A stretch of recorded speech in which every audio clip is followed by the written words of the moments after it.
La Fédération des entreprises du Congo, FEC en sigle, a organisé à la fin de l'année dernière ces élections à l'issue desquelles M. Robert Malumba succède à M. Albert Yuma à la présidence de ce syndicat patronal pour le mandat 2023-2027. Elle est animée par des commissions nationales sectorielles et transversales dans lesquelles il réside plusieurs comités professionnels spécifiques. Aujourd'hui, jeudi 8 février 2024, nous avons pu assister à la réunion présidée par M. Eric Mukuna. Lors de cette réunion, il a explicité le fonctionnement et l'organisation de la fédération par rapport au conseil d'administration, au comité de direction et les animations de commissions nationales et de leurs comités respectifs. Il a également rappelé l'importance d'améliorer la visibilité de la FEC et a souligné la vision du président national à vulgariser le service de la FEC auprès de ses membres et pour assurer l'attractivité aux autres opérateurs. La matière environnementale, nous avons besoin de beaucoup communiquer, de beaucoup conscientiser, beaucoup sensibiliser. La commission, comme action prioritaire, premièrement, il y a cet aspect de la promotion des activités de la commission à travers les membres de la commission, c'est-à-dire tous les opérateurs qui sont concernés par ce secteur. La commission met en place des stratégies, des stratagèmes pour pouvoir les promouvoir afin de booster leurs activités. Parce qu'aujourd'hui, l'environnement, ce n'est pas que de la réglementation, ce n'est pas que des limitations, mais c'est aussi des opportunités d'affaires. Ce qui est fait pour nous sans nous est fait contre nous. À travers cette citation de Gandhi, il a tenu à insister sur la participation active de membres dans les activités de la FEC. Concernant la Commission nationale environnement, climat et développement durable, il a pu présenter l'organisation du bureau, dont lui-même il est président en charge des ODD, sensibilisation et formation, le vice-président Alain Nzamba en charge des études environnementales et développement RSE, vice-président Alexandre Bamanissa en charge de l'économie circulaire et opportunités, vice-président Tossi Panupanu Empêché à la charge du climat et appui institutionnel, ainsi que le secrétaire Joël Gantois. Pour pouvoir compléter l'animation du bureau, il a ainsi ouvert l'appel à candidature de président de comité professionnel, c'est-à-dire le comité professionnel assainissement et recyclage pour les opérateurs actifs, le comité RSE et ESG pour les entreprises engagées, ainsi que le comité Les Enjeux Carbone pour le bureau d'études.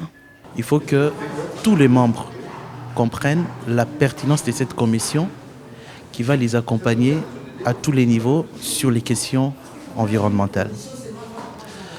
Nonobstant cette question, comme vous le savez, la question liée au changement climatique est d'actualité. C'est aussi un des défis que nous avons à relever au sein de notre commission pour dire aux membres comment ils peuvent accéder au financement de crédit carbone.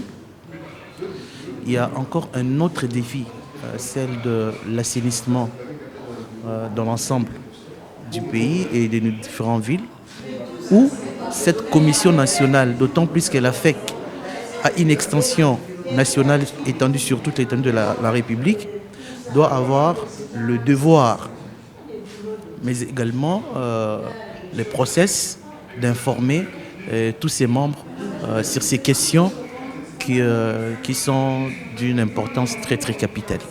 À la clôture de la réunion et de la camaraderie, il a insisté sur la participation active de membres et l'importance de partager les informations pour faciliter le plaidoyer au sein des institutions. Ainsi, les membres ont réaffirmé leur engagement et leur détermination en vue de renforcer la voix du secteur privé dans le domaine de l'environnement, climat et développement durable et feront appel aux autres entreprises à intégrer la FEC. Première chose d'abord, c'est mettre en place la collaboration entre nous, déjà les opérateurs économiques, mais aussi mettre en place les accompagnements de la FEC là où nous sommes, mais aussi le gouvernement congolais ainsi que les financements, surtout dans les départements de la femme. Parce que c'est très important vraiment ce qui concerne l'investigation sur l'environnement, mais ça demande vraiment des moyens. Nous avons vraiment besoin de financement auprès de ces domaines-là. Oui, c'est vrai que le travail de la Commission nationale, aussi bien de l'AFEC de manière générale, c'est qu'il y a des impératifs liés aux membres par rapport aux préoccupations que les membres peuvent avoir dans les relations avec le gouvernement. Et donc nous faisons des plaidoyers après avoir recensé et harmonisé les différentes préoccupations des membres. Mais ce que nous allons nous essayer de faire au niveau de la Commission, c'est peut-être de proposer aussi une enquête qui sera à la fois interne et externe. Une enquête interne pour d'abord comprendre quelles sont les préoccupations, les attentes et les propositions que peuvent avoir les membres au sein de l'AFEC, les membres aussi bien au niveau de la Commission nationale environnement, climat et développement durable, et de manière générale par sa transversalité à tous les membres de l'AFEC.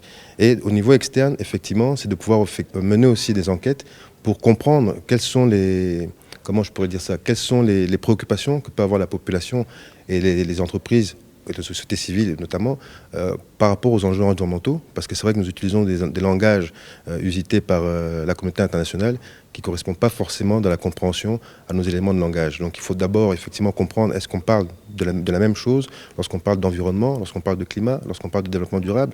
Aujourd'hui on parle beaucoup des ODD, mais comme je l'ai dit lors de cette réunion, ventre affamé n'a point d'oreille. Donc si on commence à parler des enjeux internationaux alors qu'on doit déjà balayer devant notre porte, ça peut créer problème. Donc l'enquête va être à deux niveaux. La première, c'est effectivement au niveau interne, pour pouvoir répondre aux besoins des membres, puisque c'est quand même les membres qui sont les premiers acteurs de l'AFEC, et après en externe pour effectivement concilier la préoccupation des membres avec les réalités du pays.